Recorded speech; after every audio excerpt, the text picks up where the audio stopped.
दोस्तों जो हम सीरीज चालू किए थे मेंस का जीएस क्या उस सीरीज में जो एक क्वेश्चन है, भारतीय परंपरा और संस्कृति में गुप्त काल और चोल काल के योगदान पे चर्चा करिए।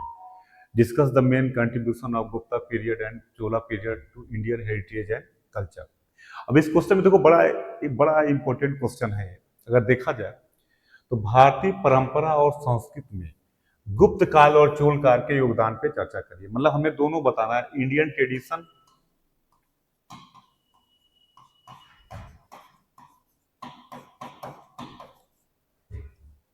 और जो कल्चर है, या हम कहते जो इंडियन हेरिटेज और कल्चर है, इन दोनों के बारे में बताना है हमें। तो सबसे पहले हम देखें गुप्त काल का योगदान क्या रहा। इस क्वेश्चन को हम देखें, गुप्त काल में क्या क्या हुआ और चोल काल में क्या क्या हुआ।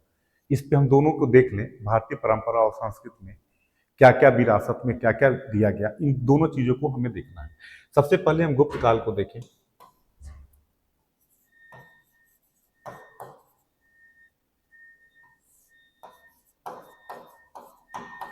गुप्ता पीरियड, गुप्ता पीरियड की अगर हम बात करें तो गुप्त काल में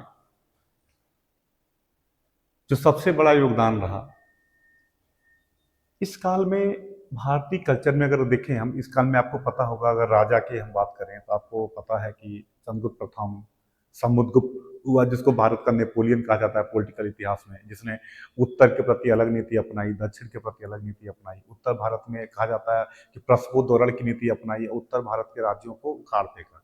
दक्षिण में ग्रहण मोक्षानुग्रहण की नीति अपनाई, मतलब जीता और जीतने के बाद वापस कर दिया।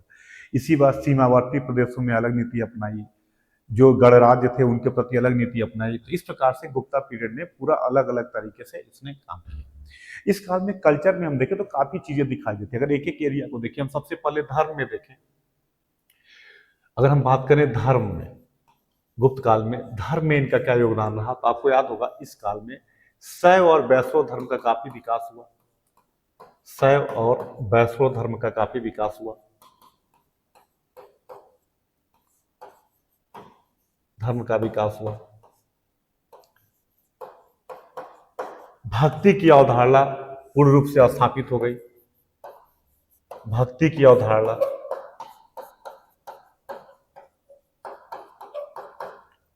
स्थापित हुई। त्रिदेव की परिकल्पना अगर हम बात करें तो त्रिदेव की परिकल्पना पूर्ण रूप से स्थापित हुई।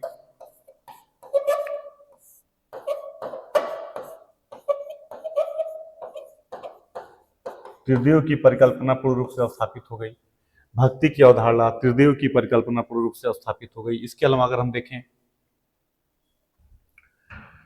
धर्म में गुप्त काल के अगर देखें हम,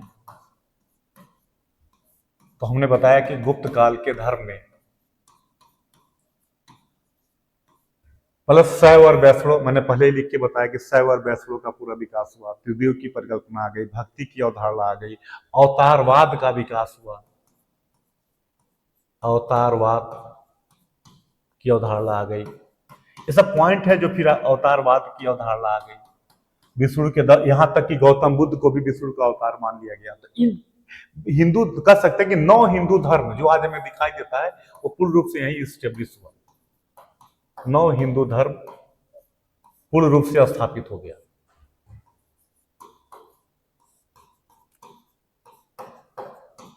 रूप से स्थापित हो गया।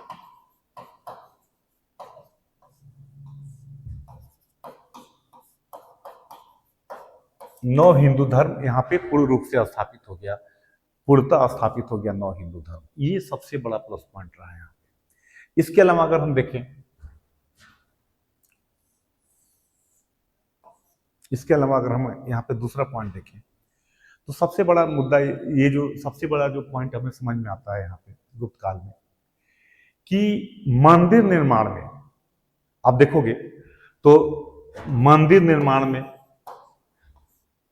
इस काल का बड़ा योगदान है। शिखर वाले मंदिर बनने लगे, नागर शैली के विकास हुआ, धीरे धीरे शिखर वाले मंदिर बनने लगे।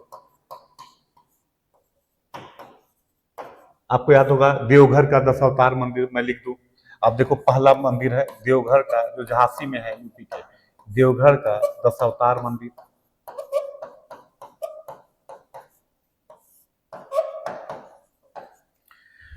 इस तरीके से मंदिर निर्माण में काफी बड़ा योगदान रहा। मंदिर में शिखर वाले मंदिर बने, देवघर का दशावतार मंदिर हो गया, भूमरा का शिव मंदिर हो गया, मंदिरों का निर्माण चालू हुआ, हर शिखर बनने लगे, चबूतरे पे मंदिर बनता था।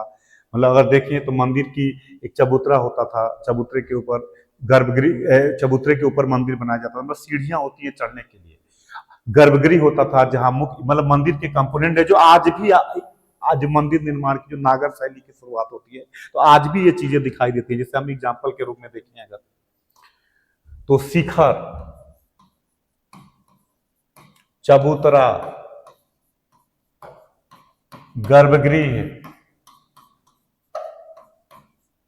जहां मुख्य देवता निवास करते थे, उसके आगे मंडप जहां लोग बैठ के प्रेयर करते थे, ये चीजें जो मंदिर निर्माण के जो नागर शैली की विकास होता है आगे उत्तर भारत, आपको पता होगा कि भारत में 3 प्रकार के मंदिर आर्किटेक्ट हैं। उत्तर भारत के मंदिरों को अगर हम देखें तो उत्तर भारत के मंदिरों को नागर शैली कहा जाता है, ये जो नागर शैली है। दक्षिण में द्रविड़ है और बीच वाले एरिया में बेसर है। तो नागर, द्रविड़, बेसर तीनों शैली का मंदिर में, तो नागर शैली के मंदिर में ये चीजें हमें दिखाई देती हैं। इसके अलावा अगर हम देखें तो जब ये मंदिर निर्माण है, देखो चोल क्यों पूछा है, जहां नागर शैली का विकास होता है, चोलों में द्रविड़ स्थापत्य का, द्रविड़ शैली का विकास होता है। चोल भी शैव धर्म, हिंदू धर्म को बढ़ावा देने में भी योगदान देते हैं। तो एक तो मंदिर निर्माण हो गया, दूसरा आपका मैंने बताया कि ये क्या कहते हैं आपका धर्म नव हिंदू धर्म जो आज भी हमें दिखाई देता है। साहित्य में भी, साहित्य और विज्ञान में भी आर्यभट्ट हुए, अगर हम बात करें तो वारामिहिर हुए, साहित्य में कालिदास हुए, शूद्रकमृष कटिकम हुआ, सब कुछ साहित्य में भी इस काल में बड़े विकास हुए। विज्ञान के क्षेत्र में भी विकास हुए, आर्यभट्ट, वारामिहिर जैसे लोग भी हुए जिन्होंने सिद्धांत दिया। तो इस प्रकार से हम देखते हैं कि गुप्त काल में धर्म में नौ हिंदू धर्म जो आज तक स्थापित है, जो आज चला आ रहा है, गंगा यमुना की पूजा करना, मंदिर मूर्ति पूजा का, शैव वैष्णव धर्म का विकास तेजी से स्थापित होना, ये सब इस काल में हुआ। अवतारवाद, भक्ति की अवधारणा, त्रिदेव की परिकल्पना, ये सब कुछ हमें यहाँ पे दिखाई देता है गुप्त काल में। तो गुप्त काल में भारतीय संस्कृति और परंपरा को में स्थापित करने में गुप्त काल का बड़ा योगदान रहा, जो आज भी इस परंपरा को दिखाई दिया जाता है। दूसरा अगर हम बात करें,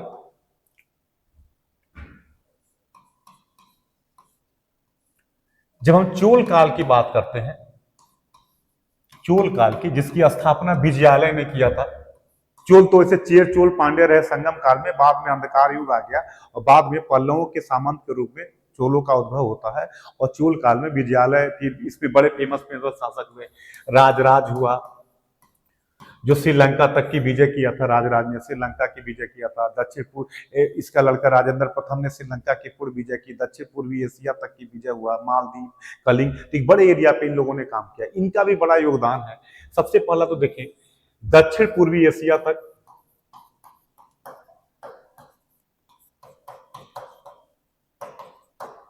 संस्कृत के विस्तार में इनका योगदान है, संस्कृति के प्रसार में। इसके अलावा देखा जाए तो द्रविड़ स्थापत्य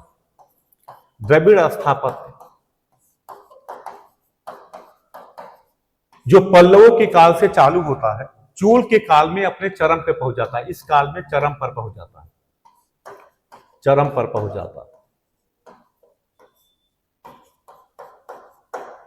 अब देखोगे जो सबसे फेमस मंदिर रहा, ये लोग तंजौर का राजराजेश्वर मंदिर, तंजौर का राजराजेश्वर मंदिर, तंजौर का राजराजेश्वर मंदिर जो इस काल का पीक रहा, भगवान शिव का मंदिर था, शैव धर्म से संबंधित था, भगवान शिव का मंदिर था। ये बड़ा मंदिर था तंजौर का, जो यहाँ पे दिखाई देता है, द्रविड़ स्थापत्य से जुड़ा हुआ मंदिर है। द्रविड़ स्थापत्य की अगर विशेषता की बात करें तो इसमें भी देखिए 3-4 चीजें हैं जो फेमस हैं। अगर पूछा जाए आपसे तो याद रखिएगा, द्रविड़ स्थापत्य में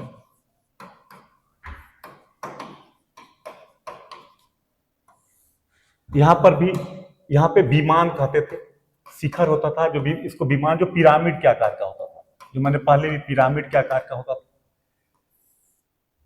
इसके अलावा चार दीवारी होती थी, जो चारों ओर से घिरी होती थी। इसमें इनके प्रवेश द्वार को गोपुरम कहते थे, प्रवेश द्वार को गोपुरम कहते थे। प्रवेश द्वार जो होता था उसको गोपुरम कहा जाता था। इसके अलावा मंडप होता था। इसके अलावा द्वारपाल होते थे, और इनके हर मंदिरों में तालाब दिखाई देता है।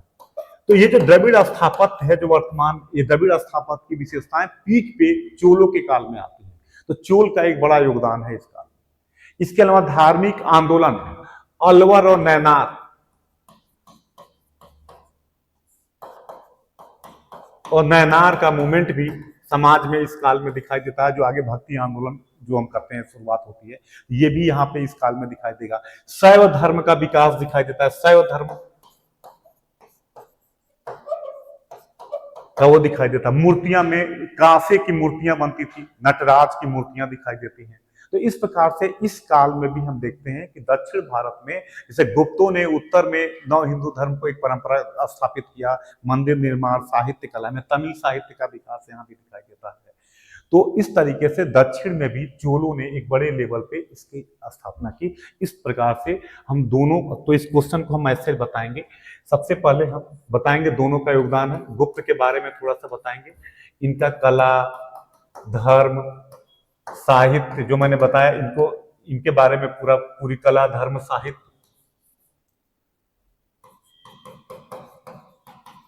इसके बारे में बताएंगे। इसके अलावा चोल के भी बताएंगे कि कैसे कला में क्या योगदान रहा, धर्म में क्या योगदान रहा, साहित्य में क्या योगदान रहा, इनको बताएंगे। और इस तरीके से क्वेश्चन हमारा फुलफिल होगा। क्लियर? तो अगली क्लास में अगले क्वेश्चन को लेकर मिलते हैं। धन्यवाद।